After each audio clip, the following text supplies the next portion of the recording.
So Deng came up with something called socialism with Chinese characteristics. He followed his instincts. First and foremost, the people didn't have enough to eat. They had to be fed. Secondly, the people who had been politically wronged had to be exonerated. These were very practical things. Little did he know what tremendous changes would be triggered once this process began. It was deep winter, 1979, when a thaw began to be felt. A stretch of bare wall near the city center became a place where people posted their hopes and fears about the new China. There were a dozen unofficial journals, too, and new voices heard. A young man named Wei Jingsheng wrote a poster. What China needed was more than the 4 modernizations the government was promoting in agriculture, industry, science, and defense. China needed a 5th modernization, democracy. Democracy wasn't the result of progress, Wei Jingsheng argued. It was a precondition for progress.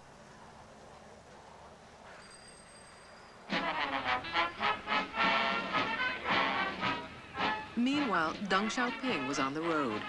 Apparently moving away from communist ideology, Deng was welcomed in America. Time magazine named him Man of the Year. In the U.S., China's economic reforms were greeted with enthusiasm. Ladies and gentlemen, the President of the United States and His Excellency Deng Xiaoping, the Vice Premier of the State Council of the People's Republic of China.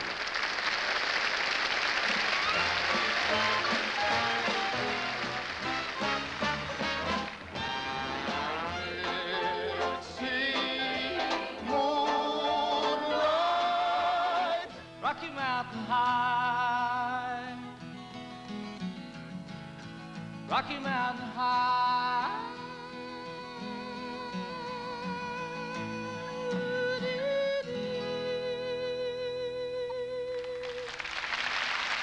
Mr. Vice Premier, it is with great joy that we welcome you to our country, and it is with true love that we extend our very best wishes to you and your people on your new long march toward modernization in this century. I thank you very much. Hui To Chen. Thank you. Deng Xiaoping went to America, and soon after, hope came to China.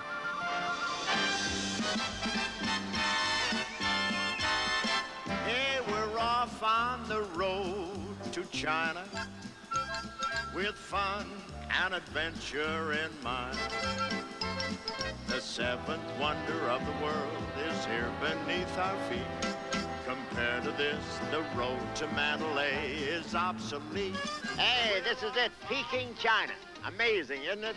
Just 10 years ago, who would have dreamt an American comedian would be standing here in Tiananmen Square saying whatever he pleased and photographing anything he pleased. But in this fast-moving world, radical changes can occur overnight. Take a look at this square. Almost 100 acres. Looks like Jackie Gleason's patio. Now they can get 1.5 million people in here. Of course, they're not here today. Nobody knew I was coming. Americans felt an enormous relief. The Chinese are, after all, just like us. They want what we want, and maybe we can sell it to them. But even as China and the U.S. swapped celebrities and made deals, the dark gates closed on others. For his warning that Deng might become a new dictator, Wei Jingsheng was framed and sentenced to 15 years. He was still in prison when the students came to Tiananmen in 1989 to demand democracy. Few of them knew his story. In China, if you wanted to express your opinions, you had to speak from within the Communist Party. If you talked outside, they'd throw you in jail. The only option for a pure idealist is to commit suicide. I once wrote an essay entitled, "Commit Suicide and Save the Country." Of course, it didn't pass the censors.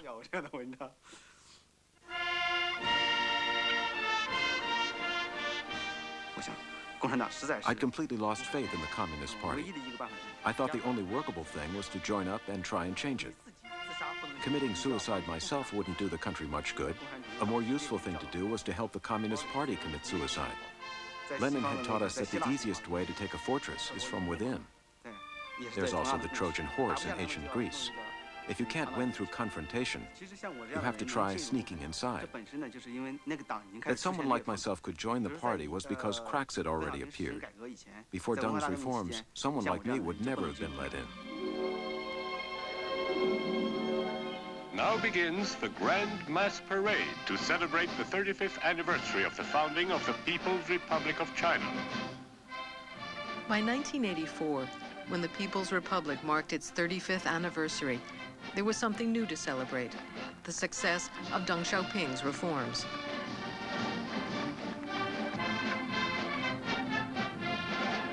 Once, Deng had been purged by Mao for his disobedience. Now, Deng was no longer under the great teacher's shadow. He could make his own plans, and he had the power to execute them. He would be called the Grand Architect of Reform. By Deng's side were his loyal ministers, Hu Yabong, Zhao Ziyang, men given the task of reform, men who can also be blamed when reform went too far.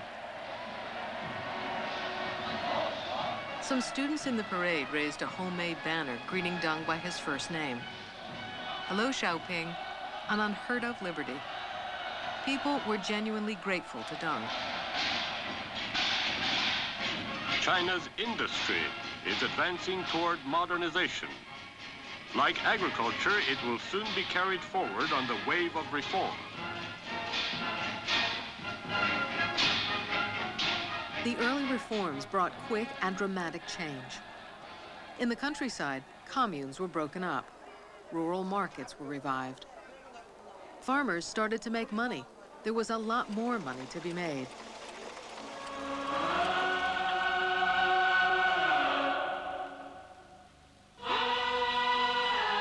The old men in charge were changing China.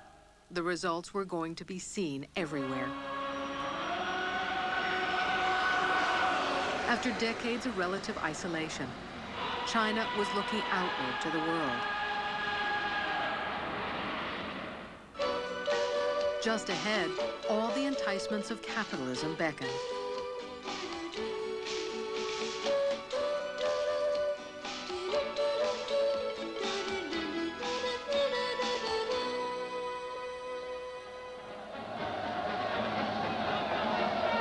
Our life is getting better and better.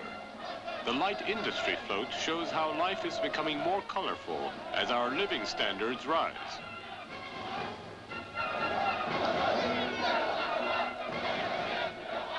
The National Day celebrations in 1984 were an elaborate, enthusiastic affair.